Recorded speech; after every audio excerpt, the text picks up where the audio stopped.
Պարոն Փաշինյան, վերջին ասուլիսում հանրապետության երկրորդ նախագահ Ռոբերտ Քոչարյանը անդրադարձավ 2026 թվականի կայանալիք խորհրդարանական ընտրություններին նախ յուրահատկություն ձեզ, նաև ձեզ էիք գանձնամարում, դուք ընդդիմության եք գանձնամարում, նաև որպես իշխանություն եք գանձնամարում, ասելով, որ այնքան եք տապալել ամենից, որ ընդդիմությունը մեր շանսեր ունի, ավելին ձեր շանսերը զրոք նահատելով, ասաց, որ առնվազն երկու ընդդիմադիր ուժ կան, որ միասին կարողանան ԿՊ-ին ջախջախել, մեկը իրենք են և մյուսը Սամվել Կարապետյանը։ Ինչ եք կարծում, արդյոք դուք այնքան գանձ եք ընդդիմության համար, որ կարող են ձեր սխալները ցույց տալով ընդդիմությունը դառնան իշխանություն և Սամվել Կարապետյանը ու Ռոբերտ Քոչարյանը արդյոք կկարողանան ձեզ հեռացնել դաշտից։ Այդ հարցերի պատասխանը կտա ժողովուրդը։ Դուք ձեր շանսերը ինչպես եք գնահատում անձանդուկ։ Գիտեք ինչ, քաղաքացիական պայմանագիր կուսակցության 7-րդ համաժողովի հռչակագրում արձանագրվել է, որ քաղաքացիական պայմանագիր կուսակցությունը 2026 թվականի խորհրդարանական ընտրություններում դիմելու է ժողովրդին, ընտրություններին մասնակցելու եւ քաղաքական գործունեության ձևով Հայաստանի կառավարման մանդատը եւս 5 տարի երկարացնելու հարցով։ Սա ընդ որում մենք դա անում ենք հռչակագրով։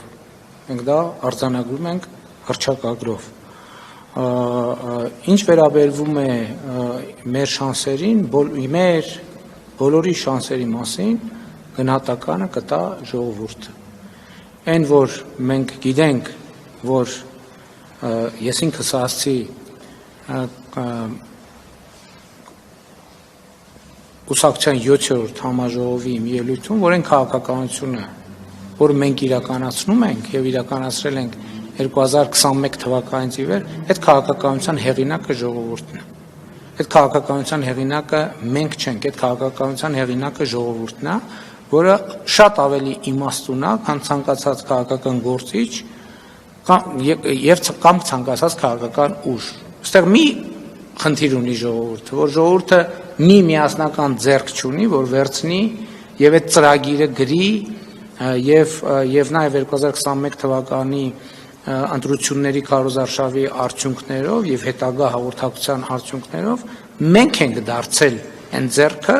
որը ձևակերպել է այդ ծրագիրը իրական Հայաստանի գաղափարախոսության տեսքով եւ իրականացնում է այդ ծրագիրը եւ ակնհայտ է ինձ համար, որ ժողովուրդը աջակցում է, պաշտպանում է այդ ծրագիրը։ Հակառակ դեպքում եկեք հետահայաց նայենք 2021 թվականի տեսքով իրադարձությունները։ Իմիջայլոց, եթե փաստորեն ըստ էության արվում է քաղաքական կանխատեսում, չէ՞, հիմա եկեք հետ գնանք, տեսնենք ինչ էին ասում այդ մարտիկ 2025 թվականի հունվարին։ Թե ինչ է տեղի ունենալու։ Ամեն օր գուժում էին, որ պատերազմա լինելու եւ այլ։ Ես ինչ էի ասում։ Ես ասում եի Հայաստանի եւ Ադրբեջանի միջեւ չի լինելու պատերազմ, լինելու է խաղաղություն։ Գնանք 2024 թվականի հունվար տեսնենք ինչ էին ասում։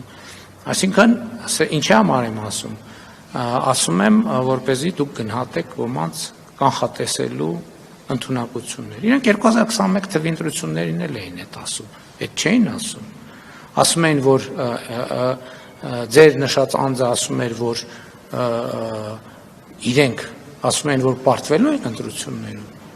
Ասում են, որ քաղաքացիական պայմանագիրը հաղթելու է 2021 թվականի ընտրություններին։ Այդ մարդիկ ամբողջ համոզվածությամբ ասում էին, որ իրենք հաղթելու են ընտրություններին։ Ճիշտ է, ասում էին, որ հաղթելու են, իրանք էլ գալու են, գնդակահարելու են, էս են անելու են, անելու են։ Ինչ եղավ։ Ինչ եղավ։ Եղավ են, ինչ եղավ։ Հաղթեց ով։ Հաղթեց ժողովուրդը։ 100% կարող եք վստահ լինել, որ 2026 թվականի խորհրդարանական ընտրություններում հաղթելու է ժողովուրդը։